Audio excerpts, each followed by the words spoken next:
capítulo 13. João 13. O Evangelho do Senhor Jesus, segundo escreveu o apóstolo João. João era também um pescador, um homem simples, que o Senhor o chamou para ser apóstolo. Seu João tem o mesmo nome, né, seu João? Do nosso apóstolo João. João foi o último apóstolo a ficar vivo.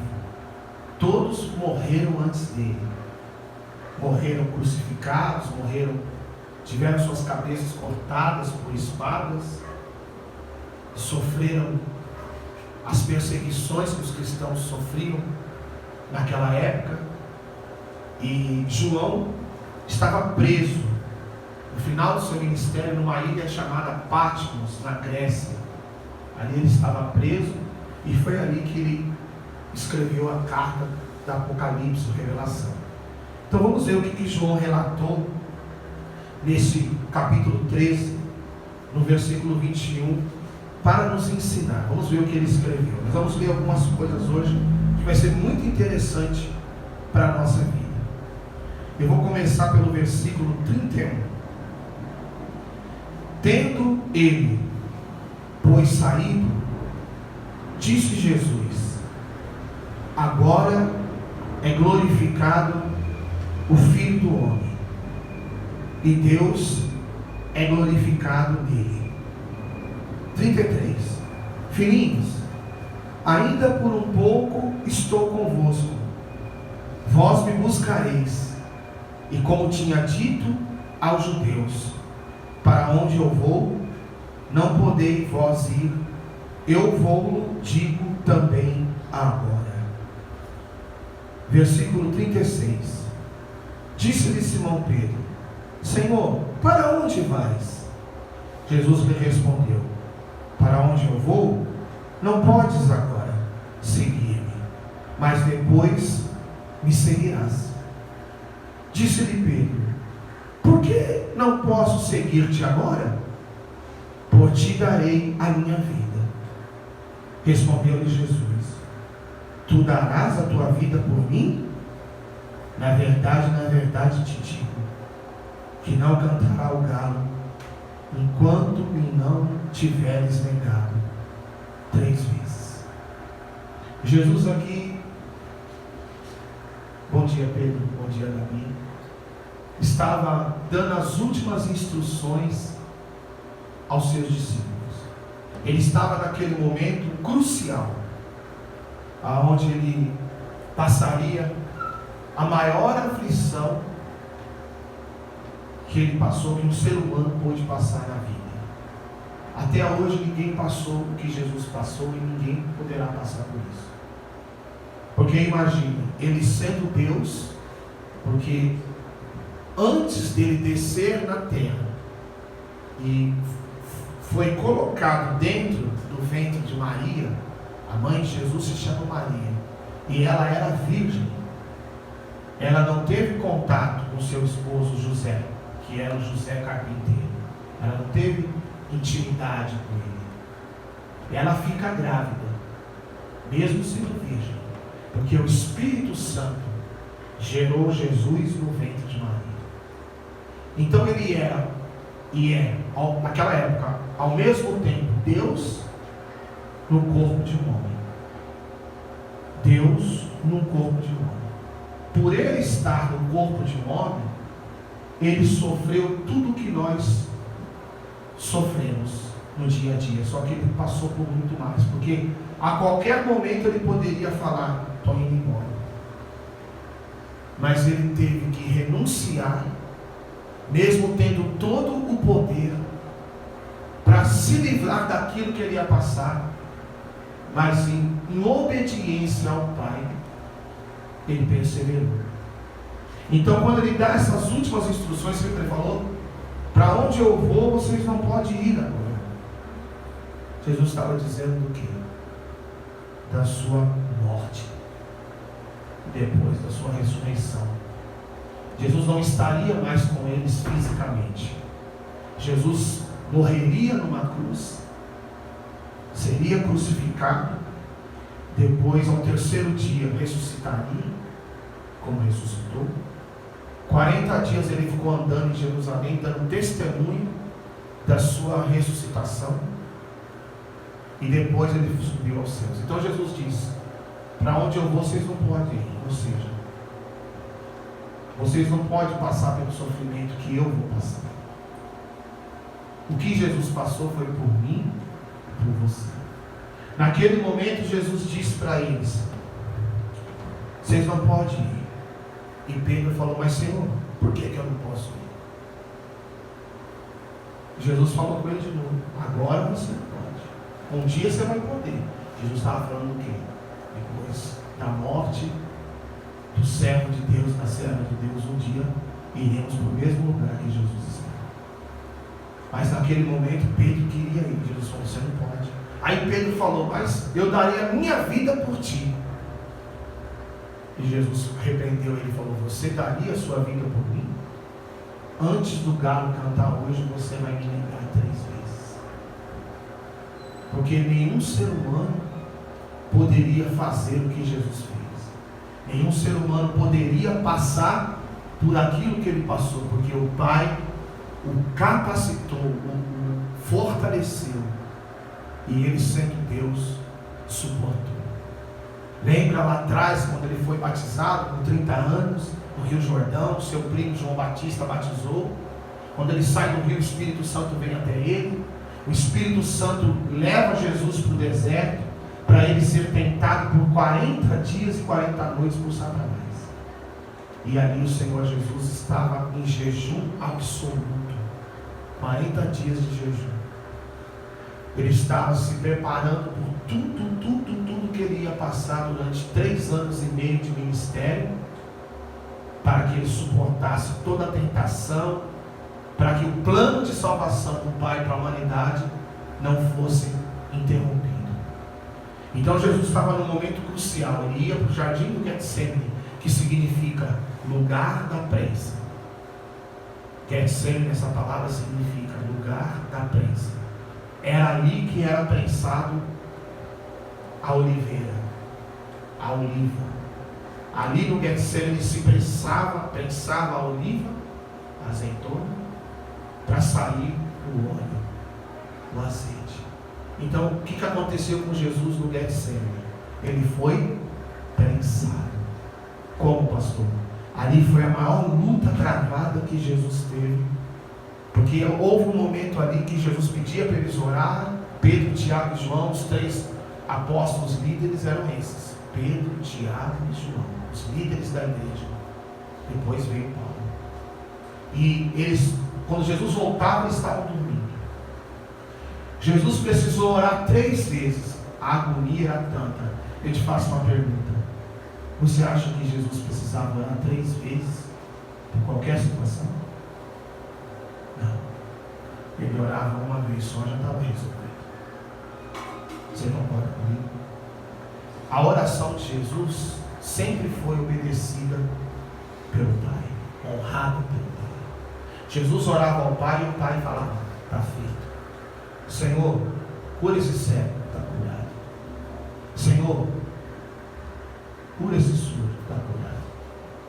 No Getsemane, chamado lugar da prensa, Jesus estava num estado de agonia tão intenso, porque ele ia passar pela morte de cruz, e ele sofreu muito antes de chegar na cruz, que a agonia foi tanta, que o suor dele se tornou em sangue. Ele suava sangue. E isso já é estudado hoje, que a pessoa no estado de agonia muito intenso, muito alto, ela começa a transpirar sangue, sai sangue pelos poros do corpo. Jesus estava sendo prensado por amor a mim e a você. E ele vai orar 3 vezes. E ele fala: Pai, se possível, passa de mim esse cálice, mas não seja feita tua vontade, mas a minha. Ali Jesus, naquele momento, Deus já o pai não podia responder a oração dele. Por isso ele ora 3 vezes. Porque naquele momento ele estava ali totalmente como um homem. Suportando como homem, porque ele teve que passar como homem para ele poder ser o sacrifício vivo. Ele sendo Deus ali, ele abre mão de toda a divindade e como um homem ele vai para o lugar da prensa para ser prensado por nós, para nós. Nele estavam os nossos pecados, em Jesus estavam as nossas dores, as nossas maldições, os nossos questionamentos, e ele levou tudo isso sobre ele. Naquele momento ali, ele volta de novo, na segunda, terceira vez, e os encontram dormindo. E o plano da salvação precisava ser realizado, e ele foi até o fim. Mas o interessante é que, antes de acontecer isso, houve uma situação ruim ali, porque Jesus discipulou 12 homens, e ele esteve sempre com aqueles homens durante 3 anos e meio, mas um daqueles homens não foi fiel ao Senhor. Um daqueles homens traiu a confiança e o coração de Jesus. E veja que interessante essa situação. Ponha no versículo 21 agora. 13 e 21. Tendo Jesus dito isto, turbou-se em espírito e afirmou, dizendo: na verdade vos digo, que um de vós há de me trair. Então os discípulos olhavam uns para os outros, sem saberem de quem ele falava. 26 agora. Jesus respondeu: é aquele a quem eu der o bocado molhado. E molhando o bocado, o deu a Judas Iscariotes, filho de Simão. E após o bocado, entrou nele Satanás. E disse, pois, Jesus: o que fazes, faze-o depressa. O que aconteceu? Jesus pegou o pão, bocado, pedaço de pão, sem fermento, porque é assim que o judeu celebra a Páscoa. Inclusive, a Santa Ceia do ano que vem já vai ter mudanças, tá? Será diferente, depois eu passo para vocês a mudança. Nós vamos fazer como o judeu, como Jesus fez. Ele molha o pão asmo no vinho, porque na ceia havia pão e vinho, e dá para Judas. Judas pega aquele bocado e Judas sai dali. E Jesus tinha falado que um dos 12 iria traí-lo. Interessante, quando Jesus dá esse pão molhado para Judas, nesse momento Satanás entra nele. Até aquele momento ele estava sendo influenciado pelo diabo na mente, armando o plano da traição, armando tudo que ele armou. Entregou Jesus para os soldados romanos, vendeu Jesus por 30 moedas de prata. Esse foi o preço da traição. Só que Jesus já sabia de tudo isso, e Jesus deixou para ver até onde ele ia. E quando Jesus pega um pedaço de pão, molha no vinho e dá na mão dele, a Bíblia diz aqui, no versículo 27, e após o bocado, entrou nele Satanás. Disse, pois, Jesus: o que fazes, fazei-o depressa. Faze-o depressa. Ou seja, já que você tem que ir lá falar para os sacerdotes, para os soldados romanos, aonde eu estou, vai logo. Trai logo. E Satanás entrou nele. Ali ele ficou possuído. Por isso que a gente ora na igreja, pondo a mão na cabeça das pessoas, quando Deus nos ordena. Porque muitas das vezes as pessoas estão como Judas. Satanás entra. Não só Satanás, como seus demônios.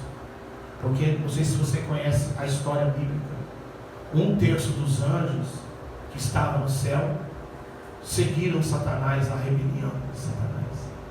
E o Senhor os expulsou do céu. E eles são anjos caídos, que caíram, que Deus expulsou. E eles são os demônios que entram nas pessoas como entraram em Judas. Quando Jesus molha o pão no vinho e dá para ele, naquele momento, Satanás entrou. A palavra Satanás significa adversário. E ele se chamava Lúcifer, anjo de luz. Mas ele foi destituído de sua glória, porque ele era um querubim ungido. E por causa da sua... ele quis ser mais do que Deus. Deus o expulsou. E os anjos se rebelaram com ele e foram expulsos. E aí, acontecendo isso, veja no 30 o que aconteceu. Nós vamos ler o 28. E nenhum dos que estavam lá sentados à mesa compreendeu a que propósito lhe dissera isto.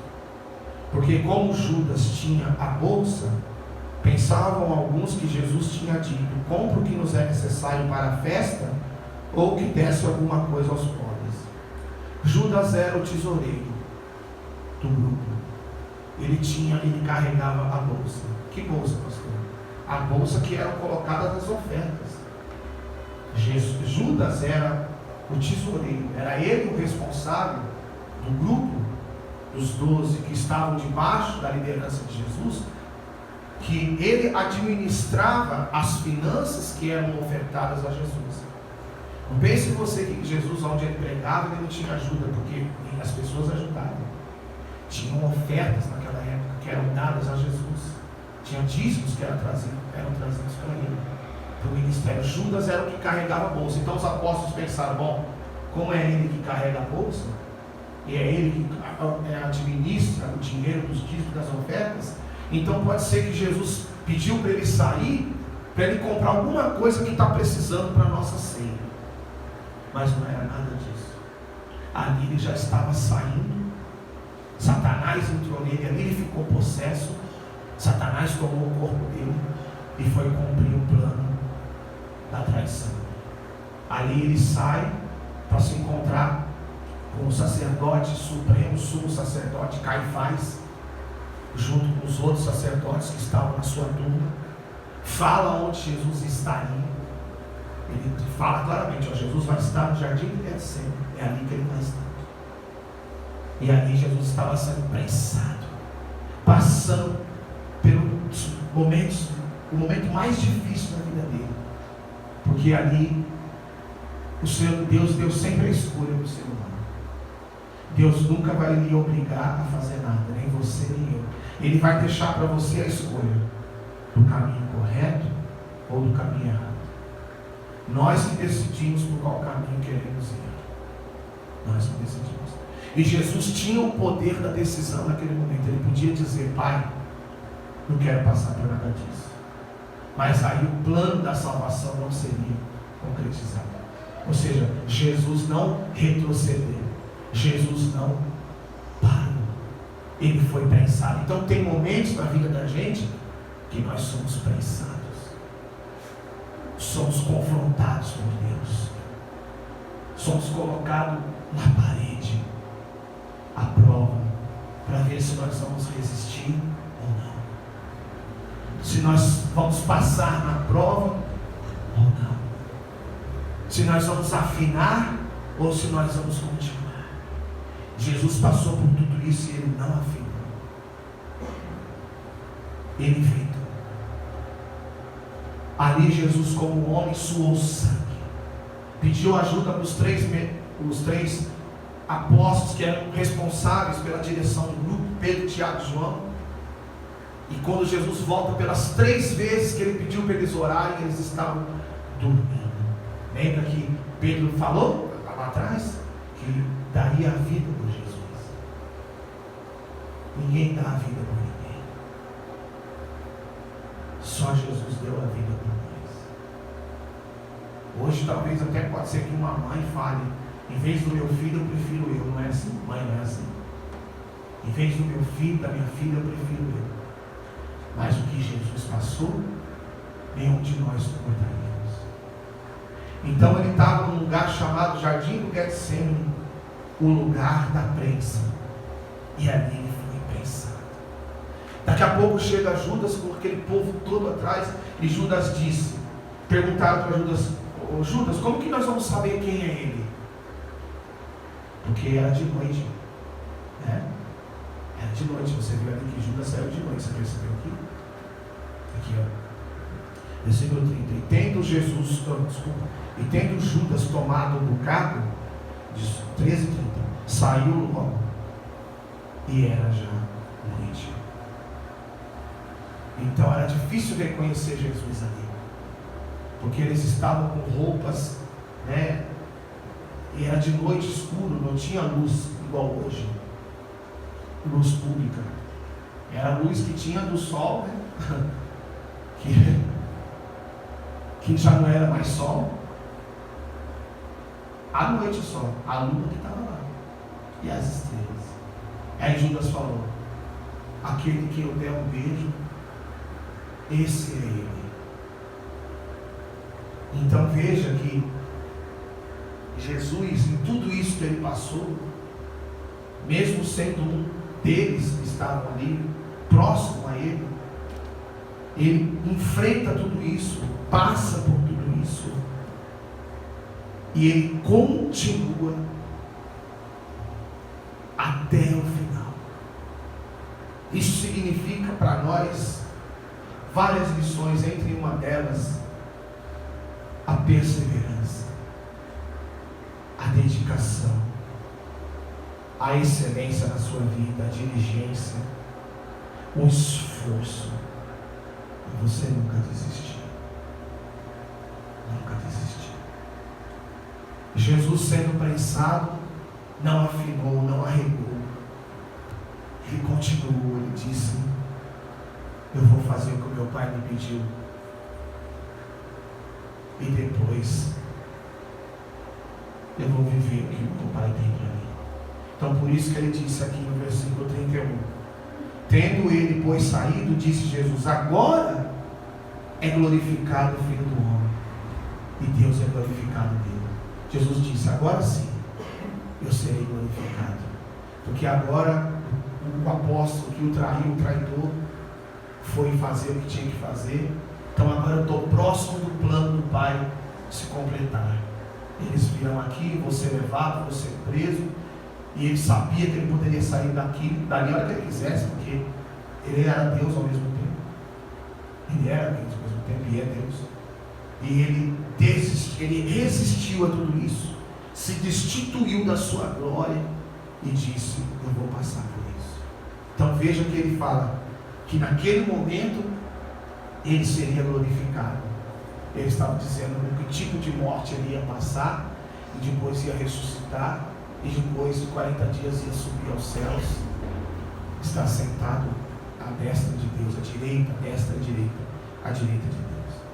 Mas mesmo com tudo isso que o Senhor estava passando de instruções para eles, eles ainda não entendiam o que Jesus está falando. Uma prova disso é o capítulo 14, versículo 5. Veja comigo o que está escrito. Disse-lhe Tomé, Senhor, nós não sabemos para onde vais, e como podemos saber o caminho? Tomé estava dizendo, Senhor, o Senhor vai para onde? Se o Senhor diz que para esse lugar que o Senhor vai, a gente não pode ir, aonde é que o Senhor vai? Jesus estava dizendo da morte que ele ia passar, do sofrimento, o cálice que ele ia passar. Por isso que quando a gente participa da ceia é para lembrar o que o Senhor passou. Quando a gente pega o pão da ceia e o suco de uva, que é o fruto da vide, a igreja optou por fazer o suco de uva para não ter o álcool. E você participa, você está dizendo, eu sou participante do sofrimento de Jesus. Ele sofreu por mim. Estou recebendo o corpo de Jesus, o sangue, o sacrifício dele na minha vida. Então, Tomé, mesma coisa que Pedro. Senhor, onde é que o Senhor vai? Porque eu quero ir contigo. Pedro falou, o Senhor falou, mas você não pode ir comigo, Pedro. Eu preciso passar por isso. Tem coisa, gente, que a gente precisa passar. Amém? Tem coisas que a gente precisa passar. Só passando vai trazer amadurecimento. Só passando para adquirirmos experiências. Amém? Então eles queriam saber. Aí Tomé falou aqui, como nós lemos, disse-lhe Tomé, 14:5: Senhor, nós não sabemos para onde vais e como podemos saber o caminho? Disse-lhe Jesus: eu sou o caminho, a verdade e a vida. Ninguém vai ao Pai senão por mim. A gente vê uma pergunta, Sr. João. Presta atenção. Os apóstolos sempre perguntando na carne e Jesus respondendo no Espírito. Senhor, onde é o caminho? Onde é que tu vai? Eu sou o caminho.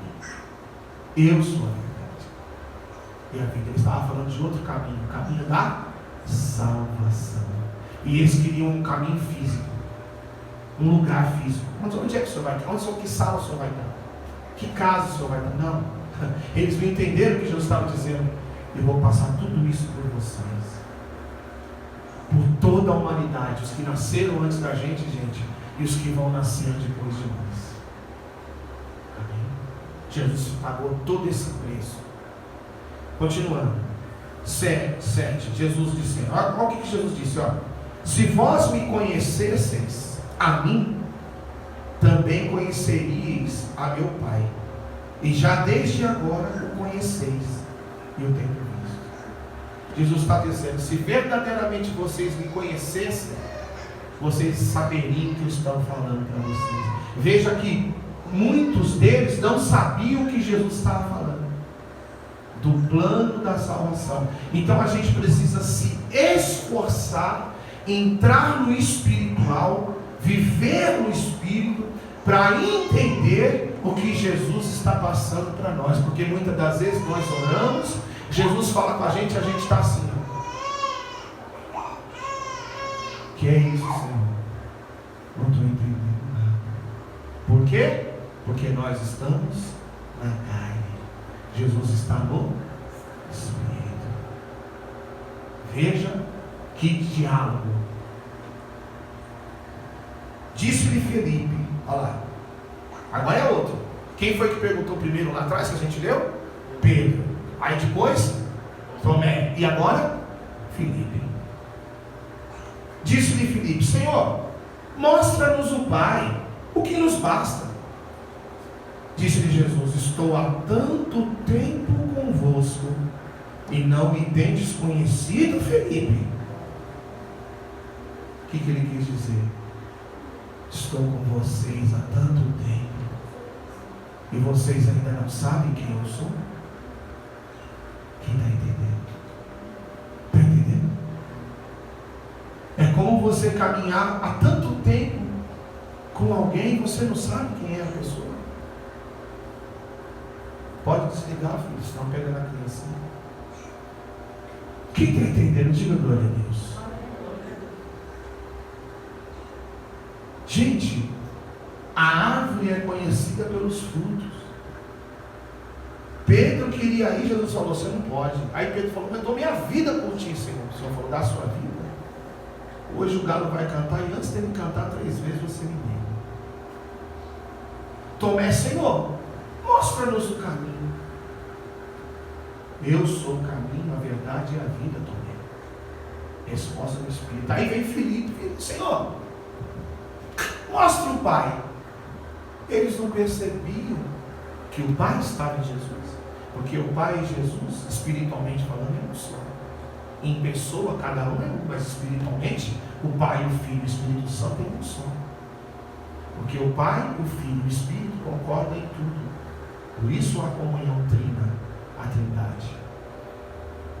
O Pai, o Filho e o Espírito Santo concordam. Agora, Felipe falou: mostra-nos o Pai que já basta. Aí Jesus falou: peraí, Felipe, estou há tanto tempo convosco. Jesus considerou 3 anos e meio muito tempo. Muito tempo. 3 anos e meio, Jesus falou: estou há tanto tempo convosco.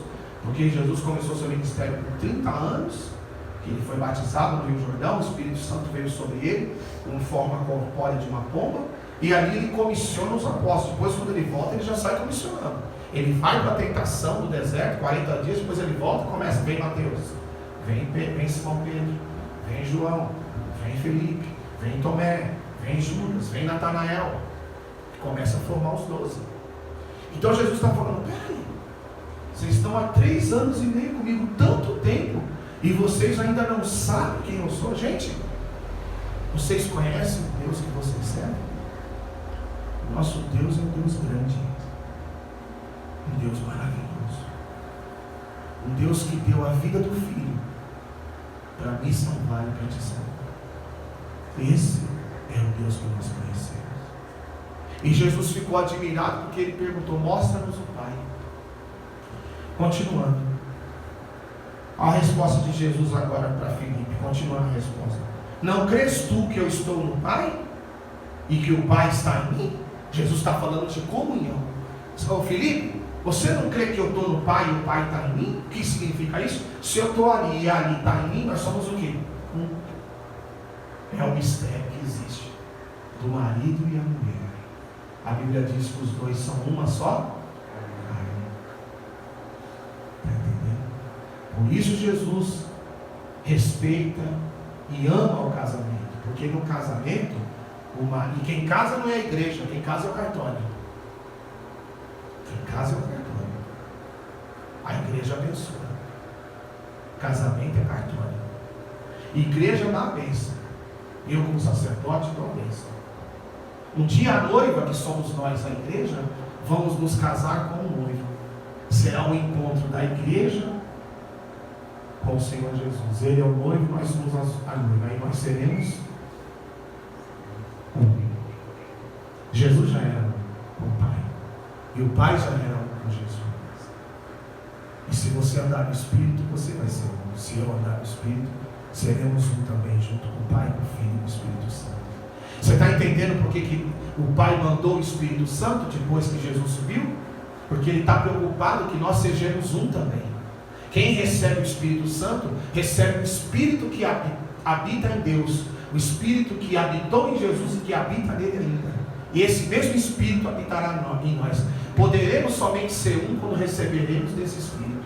Quem já recebeu, tem que viver no Espírito. A pastora não recebeu o Espírito Santo, então venha de quinta-feira buscar a presença de Deus. Só nessas 2 semanas que vai ser quarta. Venha buscar o Espírito Santo para você receber o batismo, ser fortalecido e passar a ser participante dessa unidade. Então Jesus falou, Filipe, você não crê que eu estou no Pai e o Pai está em mim? Ou seja, você está tanto tempo comigo também, Filipe, e você não percebeu que eu estou no Pai e o Pai está em mim? Continuando, as palavras que eu vos digo, não as digo de mim mesmo, mas o Pai que está em mim é quem faz as obras. Jesus não dizia nada dele mesmo, o Pai falava na boca dele e as obras aconteciam. E assim tem que ser nós. O Pai tem que falar na nossa boca. Você vai entender por que já. Porque quando falarmos vai acontecer as coisas do Pai. As nossas palavras têm que ser medidas. Nossas palavras têm que ser pensadas e nem sempre pensamos, nem sempre medimos. Erramos, todos nós erramos. Porque somos falhos, homens, pecadores, mulheres. Mas precisaremos vigiar mais. Então, continuando o diálogo, as palavras que eu vos digo, não as digo de mim, mas o Pai que está em mim é quem faz as obras. Crede-me que eu estou no Pai e o Pai em mim. Crede-me ao menos por causa das mesmas obras. Jesus quis dizer, você não está vendo? Cego sendo curado, filho? É a obra. Você não está vendo paralítico andando? É a obra de Deus. Você não está vendo surdo ouvindo? É a obra. Você não viu a multiplicação dos pães e peixes que eu fiz? 5 pães e 2 peixes na primeira, mais de 5.000 homens comeram, mulheres e mais crianças. Então, como você percebe que Deus está na vida de uma pessoa? Pelas obras que aquela pessoa tem, os frutos. A árvore é conhecida pelos seus frutos. Então ele está dizendo, você não crê? Crê pelo menos pelas obras. Veja quem eu sou e o que está acontecendo onde eu passo. cego curado, surdo ouvindo, paralítico andando, mudo falando, morto ressuscitando, leproso sendo curado, pessoas mudando de vida. Você está entendendo? Aonde nós reconhecemos que Jesus está? Aonde existe frutos. Aonde existe frutos é onde Jesus está. Amém, gente? Sim ou não? Amém? Então Jesus cobra de Filipe: creia pelas obras, creia pelo que você está vendo, pelos frutos. Continuando. Na verdade, 12, vos digo que aquele que crê em mim também fará as obras que eu faço, e as fará maiores do que estas, porque eu vou para o meu Pai. Olha o que ele diz. Aqui era o lugar que ele estava dizendo para onde ele ia. E eles não estavam entendendo. Jesus estava dizendo: então está chegando a hora que eu vou embora. Eu vou para o Pai. Vocês não vão me ver mais fisicamente. Vocês vão poder me sentir espiritualmente. Como? Quando o Espírito desceu na igreja. Quando o Espírito Santo desceu. Atos dos Apóstolos, está escrito isso. A descida do Espírito Santo na terra. Então Jesus estava falando: eu vou para o Pai. Pedro queria ir. Tomé queria ir. Felipe queria isso, não estava entendendo. E o Senhor Jesus falou: eu vou para o Pai. Quem crê em mim, aí que está que eu queria explicar para vocês aquilo que eu falei de ser um com Jesus. Jesus disse: aquele que crê em mim fará as mesmas obras que eu faço, e as fará maiores do que estas. Você está entendendo? Jesus deu para nós toda a liberdade de agir. Aqui você vê que Jesus era aquele mestre que não escondia nada do seu discípulo. Não tem gente que é assim, quando vai ensinar um trabalho, esconde da pessoa? Tem gente que tem medo de perder emprego e fala assim: eu não vou ensinar tudo para essa pessoa, não, porque se eu ensinar, vai perder meu lugar, vou perder meu emprego. Tem gente que é assim. Jesus nunca escondeu nada dos discípulos. Jesus sempre ensinou tudo. Eu sempre vou ensinar tudo para vocês. Tudo que o Senhor me der de revelação, eu vou passar todas para vocês. Porque não há interesse em guardar a revelação. O interesse é eu passar para vocês viverem, aprenderem, colocarem nas suas vidas, verem suas vidas transformadas. Então Jesus chega ao ponto de dizer: aquele que crê em mim fará as mesmas obras, ou seja, fará também milagres. Ah, mas é só igual? Não, fará maiores do que eu faço. Por isso a importância de andar unido com o Pai, com o Filho e com o Espírito Santo. Pastor, aonde o Senhor quer chegar? Onde você quer chegar com essa mensagem?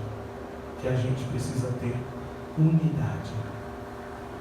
A palavra é comunhão, unidade no Pai, no Filho e no Espírito Santo. Se você buscar essa unidade para a sua vida será totalmente transformada. Porque agora você não estará sozinho. Você terá a presença na sua vida do Pai, do Filho e do Espírito Santo. Antes você era um, agora você é 4. Está entendendo? É mais fácil lutar sozinho ou lutar com o Pai, com o Filho e com o Espírito Santo? Amém? Os irmãos entenderam? Então a presença do Pai, do Filho e do Espírito Santo tem que ser muito forte na sua vida, na minha vida. E tudo isso fará grande diferença na hora das decisões, na hora das escolhas, na hora dos passos que nós vamos dar na nossa vida. Porque se eu estou ligado com o Pai, eu estou ligado com o Filho, que é Jesus, eu estou ligado com o Espírito Santo, então são eles que vão me dirigir, são eles que vão me ensinar, que vão me mostrar o caminho. A pergunta deles era: mostra o caminho. Senhor, aonde o Senhor vai? Onde é o caminho? Jesus falou: eu sou o caminho. Então, se você busca Jesus na sua vida, automaticamente você está buscando o Pai, o Espírito Santo, porque Jesus é o elo que nos liga ao Pai e também o Espírito Santo. Por quê, pastor? Porque Jesus morreu na cruz. Porque Jesus foi o sacrifício que o Pai fez pela humanidade. O Pai deu o seu Filho por nós. Então, qual é o intermédio? Quem é o intermédio? É Jesus. O sacrifício foi Ele. Então, somente por Ele conhecemos o Pai, conhecemos o Espírito Santo. É impossível conhecer o Pai sem Jesus. É impossível conhecer o Pai sem e o Espírito Santo sem Jesus, porque Jesus foi o sacrifício. Ele foi o que pagou o preço. Foi Ele que pagou o preço. Então eu preciso respeitar esse que pagou o preço. E quando eu o respeito e reconheço o que Ele fez, então eu me torno participante dessa comunhão. Então, se eu quero crescer na graça, no conhecimento, na fé, eu quero viver o melhor de Deus na minha vida, então eu preciso conhecer Jesus. E automaticamente conhecerei o Pai. E conhecerei e receberei o Espírito Santo. E se você recebe o Espírito Santo, a sua vida faz assim, porque, filho, se quiser ir lá atrás, fica à vontade, tá, filho? Está vazio lá. Se já trocar a fralda, não precisar, pode ir lá. Você está entendendo? Então, essa comunhão é necessária. Não abra mão dessa comunhão maravilhosa. Eu vou te dizer que nós temos amigos aqui sim, terra, poucos nós temos, mas o seu melhor amigo é Jesus, que vai te fazer conhecê-lo e conhecer também o Pai. E aí você vai receber o Espírito Santo. E recebendo o Espírito Santo, a sua vida muda. É transformada. Somos falhos, pecadores, mas o Espírito Santo vai nos renovar, vai nos transformar, vai nos moldar, nos lapidar. Porque aí agora precisamos obedecer a ordem que Jesus disse. Eu vou para o Pai, mas rogarei ao Pai que o Pai vos envie outro Consolador. Jesus orou ao Pai para que o Pai enviasse um outro Consolador. E quem é o Consolador? O Espírito Santo. É Ele que nos consola, é Ele que nos ensina. O nosso guia agora, é isso que Jesus quis dizer para os apóstolos: vocês não vão me ver mais fisicamente, eu não vou estar aqui mais para guiar vocês, vocês não vão ter mais reuniões comigo, discipulado comigo. Quem vai discipular vocês agora e dirigir vocês, vai ser o Espírito Santo. Era difícil para eles, porque antes eles estavam acostumados a verem Jesus com os olhos. Só que dali em diante, depois da morte de Jesus e depois da ascensão dele aos céus, eles não viram mais Jesus fisicamente. E aí entra a fé. Quando você não vê, muitos não creem. Por isso que a fé, você não precisa ver para crer. Eles não viam Jesus mais fisicamente, por isso que eles estavam abalados. E agora? O que vai ser de nós? Por isso que lá em João 21 você vê Pedro falando para eles: eu vou pescar.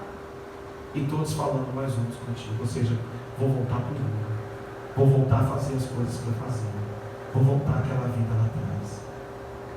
Você está entendendo? Então a fé é você andar pelo que você não vê fisicamente, mas pelo que você crê. Por isso Jesus enfatizou muito para eles: se credes em mim, credes no Pai. Se credes em mim, crede pelo menos pelas obras. A fé você não vê, você vive dentro de você. Primeiro você crê, para depois para ver. Primeiro você crê, depois para viver. Tanto que quando Jesus ele ressuscita no terceiro dia, quando os apóstolos estavam reunidos num lugar, Jesus chega para esse mesmo Tomé que fez a pergunta: Senhor, qual foi a pergunta dele mesmo? Olha lá, versículo 5 no 14. Senhor, nós não sabemos para onde vais, e como podemos saber o caminho? Jesus, veja que Jesus ainda continua o diálogo com ele depois de alguns dias, e Jesus chega para ele e fala assim: Tomé, põe a mão aqui, sou eu, porque aqui foi onde entrou o prego na mão do Senhor na cruz. Então Jesus, quando ressuscita com aquele sinal, estava lá o buraco. A mão dele não foi restaurada naquele momento, não. Ficou um buraco na mão dele, tanto que Jesus falou: põe a mão aqui. Põe a mão aqui, ó, aqui onde enfiaram a lança em mim, saiu água. Põe a mão. Sou eu, está vendo? Sou eu que morri na cruz. Você crê agora? Porque Tomé tinha dificuldade de crer. Ele só cria se ele visse. Ele mesmo disse isso: eu só vou crer se eu ver. Então Jesus cobra ele quando ressuscita: sou eu também. Põe a mão aqui. Olha aqui onde entrou o prego. Olha aqui onde entrou a lança. Sou eu. Jesus a ressuscitado. E isso tem um sinal muito grande para nós. Um ensinamento muito grande. Que tudo que você vai viver na sua vida é pela fé. Não é nada pelo que você vê, é pelo que você crê. E depois que você crê e vê, e aí o Senhor faz concretizar na sua vida. Aí você vive um milagre. Gente, com Deus é assim. Primeiro damos o passo, depois Ele trabalha. Primeiro temos que dar o passo, depois Ele trabalha. Amém, gente? Até aqui Deus me deu. Quem entendeu, diga glória a Deus. Certo? Se entenderam mesmo, gente? Tem alguém com alguma dúvida? Não? Entenderam o plano da salvação? A dúvida dos apóstolos? Entenderam? Foi tudo planejado, houve um planejamento. Por isso que Deus é chamado arquiteto do universo. O que o arquiteto faz? Ele faz a planta.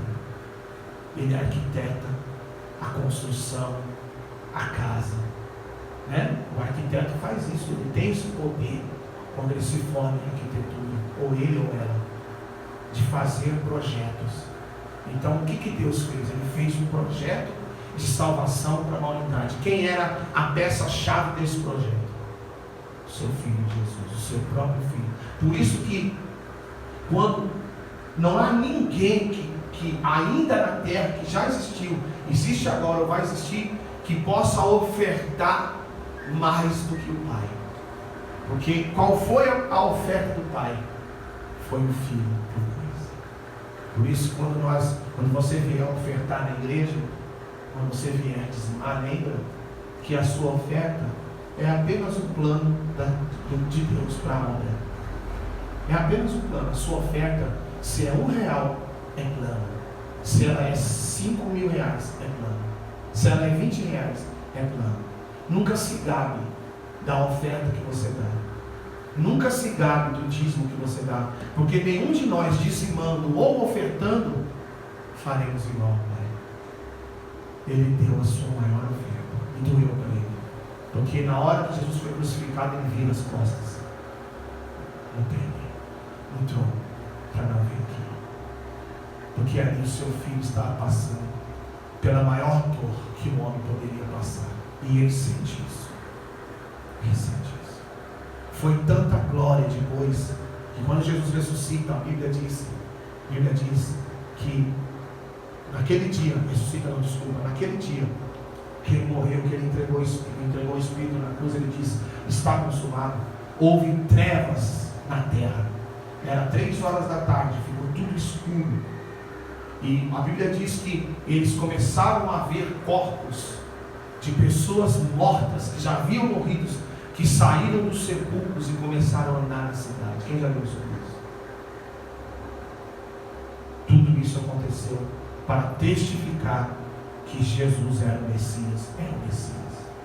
O véu do templo foi rasgado de cima embaixo. E o templo foi destruído. Jesus tinha falado, em 3 dias não vai ficar pedra sobre pedra. E realmente aconteceu isso. Então, quando a palavra vem do altar para a sua vida, toma posse. Hoje nós entendemos mais ainda profundamente o plano da salvação. Então é assim que a gente tem que ceiar daqui para frente. E vai ter mudanças na ceia, fisicamente na ceia. Em janeiro já vai ser diferente. E eu vou passar um aviso para vocês, tá bom? Mas entenda isso. Entenda isso. O plano da salvação. Isso é importante o cristão entender. O crente entender. Aquele que crê. Quem é crente? Por que fala crente? Porque é o que crê. Crente é o que crê. Cristão é o que segue a Cristo. A palavra cristão significa pequenos cristos. É isso que nós precisamos ser. Seguidores de Cristo. Fazer e viver, procurar como Ele viveu. Mesmo com as nossas falhas, todo dia temos que se humilhar, pedir perdão, porque somos falhos. Eu sou falho, pecador. E eu reconheço. E todo dia eu me humilho diante de Deus, peço perdão. Me limpa com teu sangue, Senhor. Renova a minha vida. Todo dia. Quem não faz isso está errando. Está errando. Porque não importa a posição que você chegou na sua vida. Nunca deixa o posto que você está influenciar na sua oração. Não. Aí agora eu cheguei nesse patamar, agora eu não me humilho mais. Agora eu não preciso mais me arrepender, não. Todo dia eu oro assim. Senhor, eu me humilho, sou pó, sou pecador, sou falho, sou miserável, sou pobre, sou cego, sou nu. sem o Senhor na sua vida. Amém, gente? Precisamos reconhecer o que Jesus fez. Amém? Quem entendeu, diga glória a Deus. Vamos dar uma salva de palmas para Jesus. Vamos ficar de pé. Por gentileza.